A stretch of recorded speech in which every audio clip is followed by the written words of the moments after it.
Gracias por seguirnos en nuestro canal. Te invitamos a suscribirte, tocar la campanita, darle like y hacer tu comentario. El Señor esté con vosotros. Y con tu espíritu. Del Santo Evangelio de nuestro Señor Jesucristo, según San Marcos. Gloria a ti, Señor. En aquel tiempo Jesús se les apareció y después de echarle en cara su incredulidad y su dureza de corazón, por no haber creído a quienes la habían visto resucitado, les dijo: Id por todo el mundo y proclamad la buena nueva a toda la creación. El que crea y sea bautizado se salvará. El que no crea se condenará. Estos son los signos que acompañarán a los que crean en mi nombre.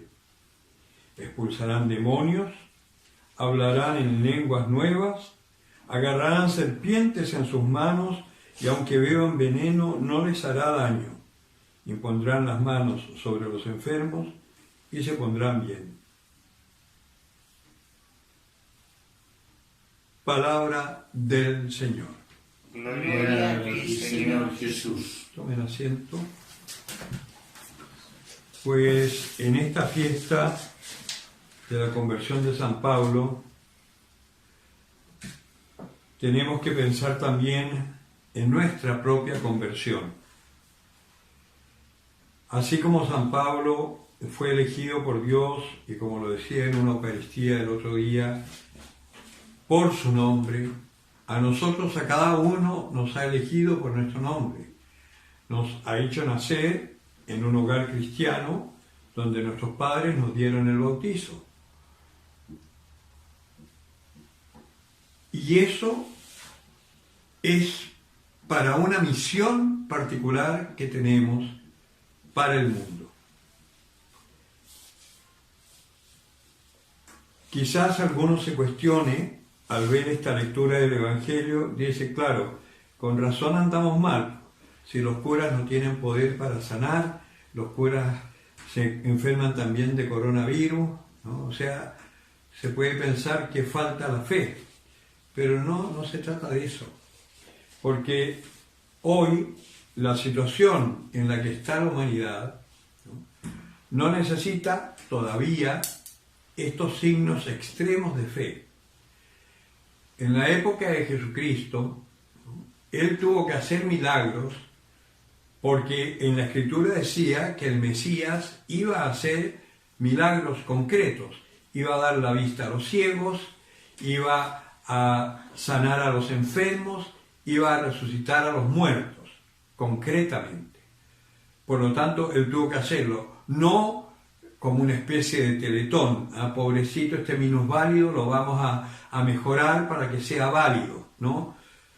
No, es porque él tenía que demostrar que era el Mesías. Y también los discípulos, en un principio, también tuvieron que hacer esos milagros porque hablaban en el nombre de Jesucristo para que la gente que no lo había conocido personalmente creyera realmente que era el Mesías. Pero en cuanto empezó a crecer la comunidad cristiana, también ese tipo de milagros fue desapareciendo. Pero no han desaparecido todos los milagros, porque nosotros tenemos el poder de abrir el corazón y las mentes de nuestros hermanos al anunciarles, por nuestra experiencia, por nuestra forma de vida y también por nuestra palabra, anunciarles el poder del Señor. Y hay muchos corazones que se sanan, hay muchos paralíticos que empiezan a caminar, se sanan las historias, la gente se siente libre, se liberan de sus pecados, de las cadenas que los tienen atados y se vuelven personas fuertes, creyentes. Por lo tanto, el milagro físico no es tan necesario, porque además un milagro físico está bien. Yo sano a un paralítico. ¿Quién me va a creer si lo cuento? Nadie. El milagro físico, para que se crea, tiene que estar presente. El resto, Además, un milagro físico va contra las leyes de la naturaleza, ¿no? Por lo tanto, tampoco Dios no actúa así. Dios actúa de una forma misteriosa, pero siempre en concordancia con el ser humano. Por eso, nuestra misión como cristianos es hacer lo que el Señor nos dice: id y anunciad el amor de Dios a vuestros hermanos. Y el que crea y se haga bautizar, o el que bautizado que se convierte y se dé cuenta que está viviendo una mala vida, ese se salvará. Y el que no crea, se condenará. Ya no es problema tuyo. Pero tú anuncia este amor de Dios a todos los hombres. A eso nos está invitando el Señor. Y eso fue lo que hizo San Pablo. Y por hacer eso, es que incluso los suyos después lo atacaron. Ahora, él, con la misma astucia de Cristo, ¿no?, estando ahí porque sabía que en el Sanedrín, que lo estaban acusando, ¿no?, habían unos que creían en la resurrección y otros que no, fariseos y saduceos, ¿no?, él dijo: yo soy hebreo, soy discípulo de Gamaliel, que era el más grande rabino de esa época, ¿no?, mucho más importante para ellos que Jesucristo. Pues él dice: yo soy judío y me condenan a mí por creer en la resurrección. Y ahí se armó la toletole entre los que creen y los que no creen, y así él salió libre de eso, ¿no? Pues bien, para poder seguir evangelizando. Por eso también hay una palabra que nos dice el Señor, que vienen, estos tiempos vienen. Seremos perseguidos, seremos incluso, así como ahora los vecinos están acusando a sus vecinos cuando hacen una fiesta y llega la PDI o qué sé yo, llegarán los derechos humanos, que son los que están mandando actualmente, ¿no? Y llegan a pararle la fiesta y todo, así como está existiendo esta desunión absurda y loca entre nosotros, ¿no?, pues será peor. Ya no serán los vecinos, serán los de una misma casa los que estén divididos, ¿no? Y entregarán padres a los hijos e hijos a los padres. Habrán 5 en una casa, 2 contra 3 y 3 contra 2. Eso está profetizado y va a llegar a ser por el nombre de Jesucristo. Y el Señor dice: cuando vean terremotos, ahora que tuvimos el terremoto en el sur, ¿no?, tsunami, todas estas cosas, cuando vean esto, no os alarméis, porque no es el tiempo todavía. Tiene que venir la persecución, ¿no? Y esa persecución, ¿no?, tampoco tenemos que prepararnos para defendernos, porque el Señor dice: yo pondré en boca palabras que no podrán contradecir los que a ustedes los acusan. Por lo tanto, no tenemos nada que temer. Convirtámonos, dejemos que el Señor toque nuestro corazón, que podamos ser verdaderamente testigos del amor de Dios.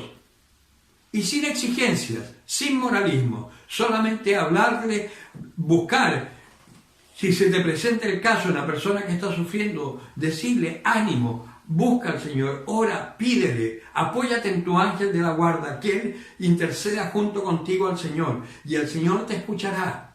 Confía en Él. Eso puede salvar la vida de una persona, puede abrir los ojos de un ciego, puede hacer andar a un paralítico. Yo recuerdo en una misión que tuvimos en Chiloé, nos contaban unas chicas que estaban en misión. Después, cuando nos reuníamos, contábamos un poco lo que nos había sucedido en el día. Y ellas dicen que iban caminando por la costanera. En Chiloé es una isla más grande que Japón, ¿no? Y hay una costanera muy linda en una de las ciudades. Y había un señor que estaba sentado ahí, como aparentemente mojándose los pies en el mar. Hay un murito y está el mar ahí mismo. Y ellas se acercaron para anunciarles a Jesucristo y le empiezan a hablar y el hombre se pone a llorar.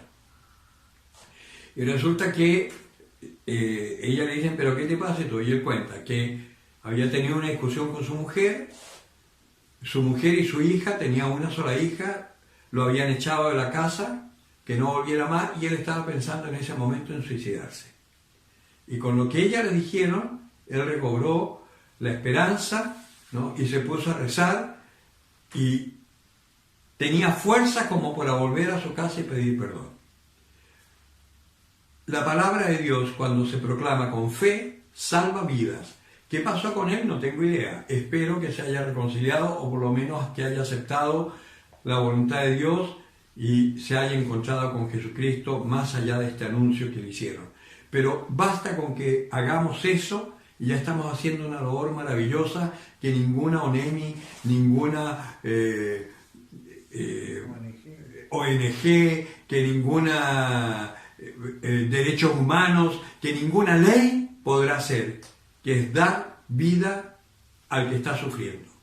Por eso, ánimo, en esta conversión de San Pablo el Señor nos invita también a pensar en nuestra propia conversión. ¿Cómo estamos? ¿Estamos viviendo realmente como cristianos y nos estamos preparando para los tiempos que vienen? ¿O estamos como esos necios que hacen fiesta cada vez que tienen libertad condicional y no se preocupan más allá que de divertirse? Piénsalo, porque si tú eres un cristiano, estás llamado a una misión maravillosa y lo que tú no hagas, no lo hará otro. El que tenga oídos para oír, que oiga. Gracias por seguirnos en nuestro canal. Te invitamos a suscribirte, tocar la campanita, darle like y hacer tu comentario.